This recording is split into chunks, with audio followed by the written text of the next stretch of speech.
Você já passou por um lugar e ficou imaginando o que tem depois daquela placa de entrada proibida?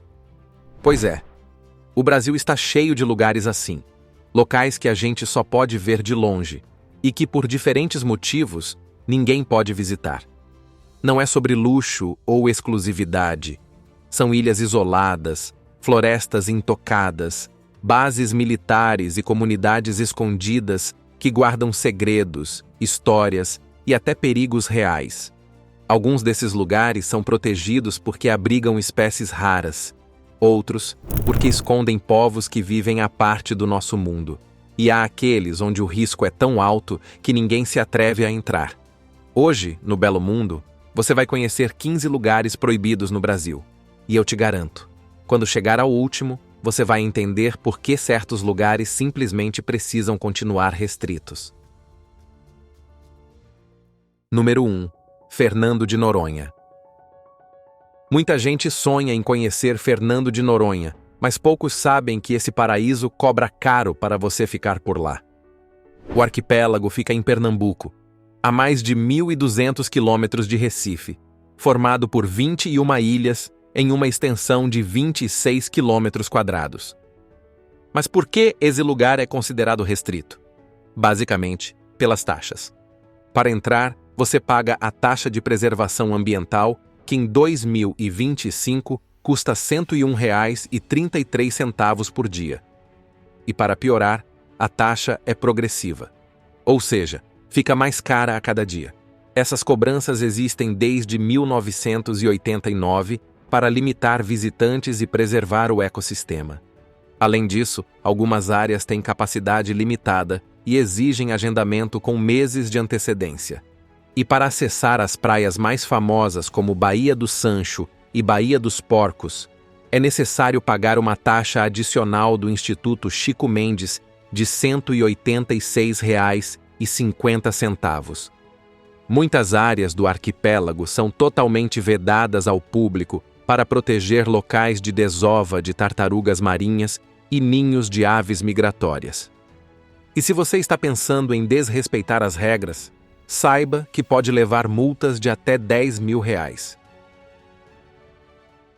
Número 2. Rocinha. Pode parecer estranho incluir uma favela carioca nesta lista, mas a verdade é que a Rocinha tem acesso naturalmente limitado por diversos fatores. Localizada entre os bairros nobres de São Conrado e Gávea, no Rio de Janeiro, é a maior favela do Brasil, com cerca de 100.000 moradores em pouco mais de 1 quilômetro quadrado. Fundada na década de 1930, quando trabalhadores rurais ocuparam o local, o nome vem das pequenas roças que existiam ali. O crescimento foi desordenado e vertical, criando um labirinto de vielas pela encosta do morro. A geografia é extremamente íngreme, com áreas acessíveis apenas por escadas que sobem centenas de metros de altitude. Além disso, a presença de grupos criminosos e operações policiais frequentes tornam certos locais perigosos até para moradores de outras partes da comunidade. Muitos becos e vielas superiores são tão estreitos que duas pessoas não passam lado a lado. Se você quer visitar a Rocinha, precisa contratar um guia que paga taxas aos criminosos, ou então ir junto com um morador que vai explicar por onde você deve ou não deve andar. Número 3. Ilha do Mel. Já pensou em precisar esperar alguém sair de um lugar para você poder entrar? Essa é a realidade da Ilha do Mel, no litoral do Paraná. O local fica em Paranaguá e possui cerca de 27 quilômetros quadrados de área. O acesso é só por barco e não tem carros circulando por lá. Mas o grande diferencial da ilha está no limite rígido. Apenas 11.000 pessoas podem estar na ilha simultaneamente, somando moradores e turistas. Durante a alta temporada, especialmente no verão, quem chega quando a cota está cheia precisa esperar que outros visitantes deixem o local. A ilha virou estação ecológica em 1982, o que significa que grande parte de seu território é área de preservação permanente. Lá é totalmente proibido circular com automóveis, apenas a pé ou com bicicleta, e a ilha deve começar a cobrar uma taxa de aproximadamente R$ 20 por visitante, com o valor arrecadado sendo destinado para melhorias locais e preservação ambiental. Número 4. Lagoa Encantada. No coração do Mato Grosso, dentro da terra indígena Parabuburi, o povo Chavante guarda um lugar sagrado há séculos. A Lagoa Encantada fica no município de Campinápolis, a cerca de 30 quilômetros da zona urbana, e tem água com uma coloração verde intensa. Segundo o Chavante, a lagoa nunca seca, mesmo nas piores estiagens. Não acumula sujeira durante as chuvas e mantém sempre o mesmo nível. Para eles, esse lugar representa muito mais que um simples lago, pois está ligado à própria origem do povo. Segundo os anciãos, a lagoa sempre existiu e dela surgiram seres místicos que habitam suas profundezas: o pai d'água e a mãe d'água. A história mais contada é a de mulheres que foram coletar frutas e viram patos nadando na lagoa. Elas mergulharam atrás dos patos, mas nunca mais voltaram. Um pajé realizou rituais por dias, ficando sem comer e beber, até que as mulheres foram resgatadas do fundo, mas viveram apenas alguns dias antes de morrer. É por isso que o local é proibido hoje em dia. Os Chavantes veem a Lagoa Encantada como um lugar sagrado, e veem como um desrespeito pessoas de fora da tribo entrarem nas águas sem autorização do cacique. Infelizmente, turistas têm invadido o local sem permissão, o que preocupa profundamente os Chavante quanto à preservação desse território ancestral. Número 5. Arquipélago de Trindade e Martim Vaz. A mais de 1.100 quilômetros da costa capixaba, jogado na imensidão do oceano, fica um ponto avançado brasileiro que esconde histórias da Segunda Guerra. Trindade e Martim Vaz formam nosso território mais próximo em direção ao leste e desempenharam função crucial durante o conflito mundial. Trindade, a ilha principal com 10 quilômetros quadrados, funcionou como posição estratégica no combate aos submarinos nazistas que atacavam embarcações comerciais brasileiras. Desse ponto isolado, saíram as patrulhas que evitaram que alemães transformassem nosso litoral num cemitério naval. Durante séculos, a ilha permaneceu praticamente vazia até sua importância estratégica ser reconhecida.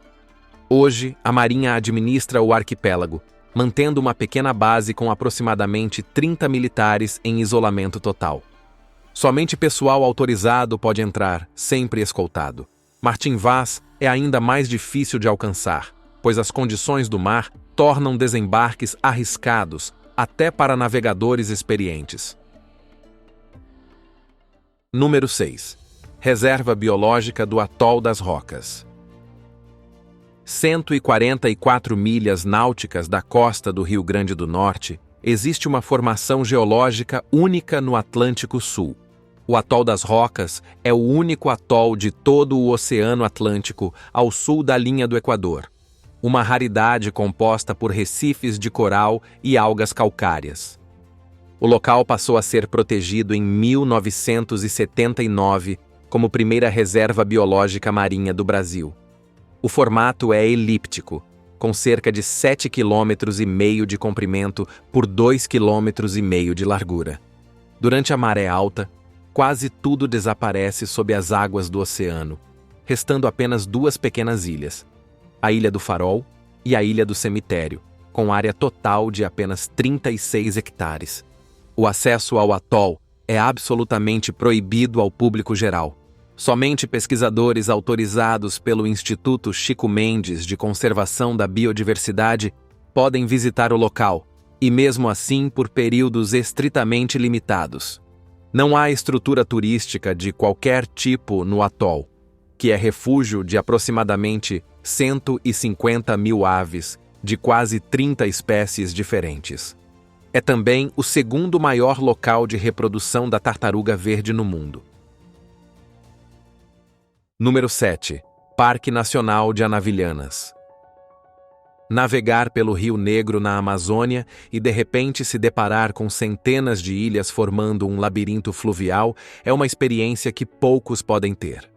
Esse lugar é um labirinto aquático de aproximadamente 400 ilhas no Rio Negro, espalhado pelos municípios de Manaus, Iranduba e Novo Airão, com 350 mil hectares. Durante a estiagem, entre setembro e janeiro, aparecem centenas de praias de areia branca, mas durante a cheia, 60% do território submerge, criando as famosas trilhas aquáticas de Igapó. Essa dinâmica sazonal gera habitats únicos que sustentam biodiversidade impressionante, incluindo peixe-boi amazônico, boto cor-de-rosa e mais de 300 espécies de aves. O acesso ao parque é gratuito e dispensa autorização prévia, mas isso não significa liberdade total de circulação. O Instituto Chico Mendes regula e fiscaliza a visitação, estabelecendo roteiros específicos e zonas permitidas para garantir a preservação do ecossistema. Visitantes podem acessar áreas como praias na seca, trilhas aquáticas de Igapó e participar de atividades como caminhadas, banhos no rio, visitas a projetos comunitários e passeios de canoa, sempre seguindo as diretrizes estabelecidas no plano de manejo. Número 8.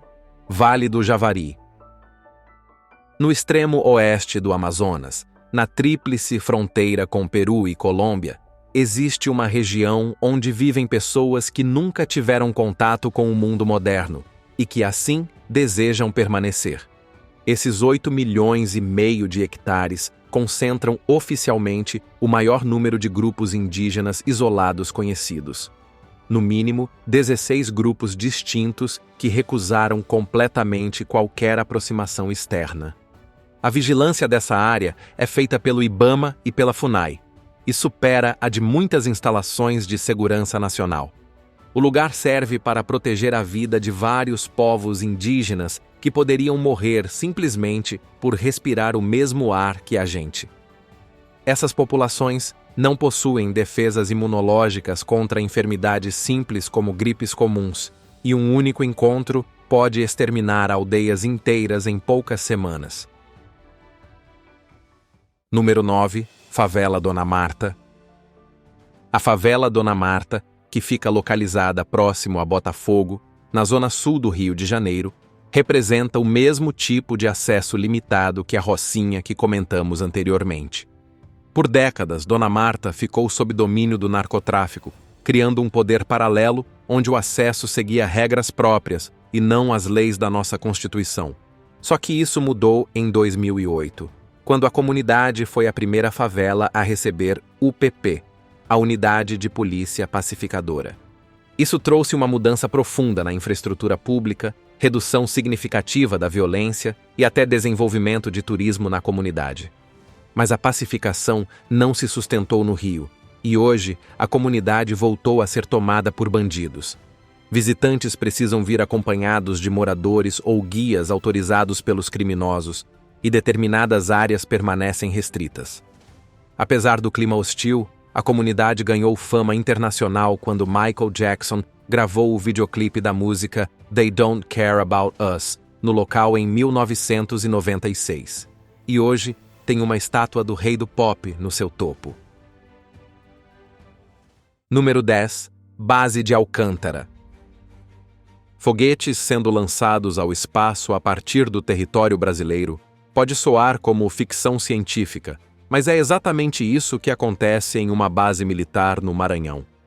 O centro de lançamento de Alcântara fica no município de mesmo nome, a 32 quilômetros de São Luís. O local é operado pela Força Aérea Brasileira e foi estrategicamente escolhido por estar a apenas 2 graus de latitude da linha do Equador, posição privilegiada que permite economia de até 30% no combustível dos foguetes na hora de lançar foguetes. Essa vantagem torna Alcântara uma das bases mais cobiçadas do mundo para lançamentos espaciais. Por isso, o acesso é totalmente restrito a militares e pesquisadores devidamente autorizados. Esse nível extremo de precaução tem motivo. Os equipamentos de ponta guardados ali custam fortunas, e qualquer sabotagem ou falha pode provocar explosões devastadoras num raio de vários quilômetros. Número 11. Arquipélago de São Pedro e São Paulo. Quando você observa o mapa do Atlântico, percebe um pontinho isolado a mais de 900 quilômetros da nossa costa que parece irrelevante, mas que representa uma das nossas posições territoriais mais cruciais. Num primeiro olhar, São Pedro e São Paulo aparentam ser apenas um amontoado de pedras perdidas no Atlântico, mas sua relevância geopolítica é enorme, já que esse arquipélago garante nossa presença soberana numa das zonas mais estratégicas do Atlântico Sul. Seu surgimento geológico também é extraordinário e o diferencia de qualquer outro lugar. Enquanto as demais ilhas brasileiras surgiram de atividades vulcânicas, este arquipélago veio à tona através de forças tectônicas que empurraram rochas do manto da Terra direto para a superfície. Os navegadores portugueses acharam esse lugar na época das grandes navegações, mas por séculos ele ficou praticamente abandonado por causa do seu isolamento total. Atualmente, só pesquisadores com credenciamento federal conseguem descer nessas rochas, sempre com autorização oficial e por tempo determinado. Número 12. Floresta Nacional do Tapajós. A Floresta Nacional do Tapajós, no oeste paraense, possui mais de 545 mil hectares distribuídos pelos municípios de Belterra, Aveiro, Rurópolis e Placas, e consegue combinar proteção ambiental, investigação científica e aproveitamento sustentável dos recursos naturais. Diferente de uma reserva biológica de proteção integral, a Floresta do Tapajós permite algumas atividades humanas, mas mesmo assim, o acesso é rigorosamente controlado pelas autoridades. Existem comunidades tradicionais que vivem dentro da área há gerações, mas grande parte do território é considerada zona de preservação, onde o acesso é totalmente proibido sem autorização do Instituto Chico Mendes. Visitantes podem conhecer algumas áreas específicas mediante agendamento prévio e acompanhamento obrigatório de guias autorizados. Caso faça essas duas coisas, você pode encontrar algumas espécies ameaçadas de extinção como o gavião real, a onça-pintada e o macaco-aranha, além de árvores centenárias de castanheiras e samaúmas que dominam a paisagem. Número 13. Ilha de Alcatrazes. O nome até pode ser parecido, mas a Ilha de Alcatrazes não tem nada a ver com a famosa Ilha Prisão dos Estados Unidos. A Ilha de Alcatrazes fica no litoral paulista e foi tão atingida por canhões que poderia facilmente ter sido o cenário de uma guerra. Durante quase 50 anos, a Marinha do Brasil realizou vários treinamentos militares com tiros de canhões. Por um lado, isso assusta as espécies que poderiam sofrer com mais estresse, mas por outro, isso também manteve turista e traficantes de animais afastados, o que ajudou as espécies da ilha a se preservarem até hoje. Atualmente, a Ilha de Alcatrazes não é mais utilizada pela Marinha como campo de tipo, mas as marcas desse período ainda são bem visíveis nas rochas perfuradas por projéteis. Depois que a Marinha deixou definitivamente o local, a ilha foi transformada em estação ecológica em 1987. Hoje, Alcatrazes abriga uma das maiores concentrações de aves oceânicas do Atlântico Sul, com mais de 12 mil casais de fragatas reproduzindo-se ali. O público geral continua proibido, apenas pesquisadores com licença específica do Instituto Chico Mendes podem visitar. Número 14. Arquipélago de Abrolhos. Na costa baiana, existe um local que navegadores antigos batizaram com um nome que já era um aviso sobre seus perigos. Abrolhos quer dizer exatamente abre os olhos. Um alerta urgente sobre recifes mortais que afundaram centenas de navios ao longo do tempo. Mas esses mesmos recifes geraram um dos ambientes marinhos mais prósperos do Atlântico Sul. O arquipélago, com 5 pequenas ilhas, vai muito além de terras emergidas. É o núcleo do maior conjunto de corais do Atlântico Sul, onde a vida subaquática explode em variedade e tonalidades surreais. Desde 1983, Abrolhos tem status de parque nacional, que vem acompanhado de um acesso controlado. O parque funciona diariamente para visitantes mas com restrições. Apenas barcos autorizados podem se aproximar, e desembarcar só é permitido nas ilhas Siriba e Santa Bárbara, mediante programação, monitoramento e supervisão do Instituto Chico Mendes e da Marinha. Já as outras 3 ilhas têm desembarque totalmente proibido. Essa vigilância é essencial porque Abrolhos funciona como área de reprodução das baleias jubarte, que viajam desde regiões antárticas para ter filhotes nessas águas aquecidas entre julho e novembro. Número 15. Ilha da Queimada Grande. Lá no começo nós falamos que existia um lugar que iria te fazer entender por que certos lugares precisam continuar restritos. E essa é a Ilha da Queimada Grande, mais conhecida como Ilha das Cobras. Esse lugar fica a 35 quilômetros da costa paulista e, como o nome extraoficial sugere, é totalmente dominada por cobras. O local abriga a maior concentração de serpentes venenosas do Brasil. Estima-se que existam entre 2 e 4 mil jararacas ilhoas, espécie endêmica encontrada exclusivamente naquele território. Isso representa aproximadamente uma cobra por metro quadrado, o que é um desastre prestes a acontecer se levarmos em consideração que a jararaca ilhoa é 5 vezes mais venenosa que suas parentes do continente. Mas como isso aconteceu? Quando o nível do mar subiu após a última era glacial, há cerca de 11 mil anos, a ilha se separou do continente e as serpentes ficaram isoladas. Sem presas terrestres disponíveis, elas evoluíram para caçar aves migratórias nas árvores, desenvolvendo a capacidade única entre jararacas de subir em copas.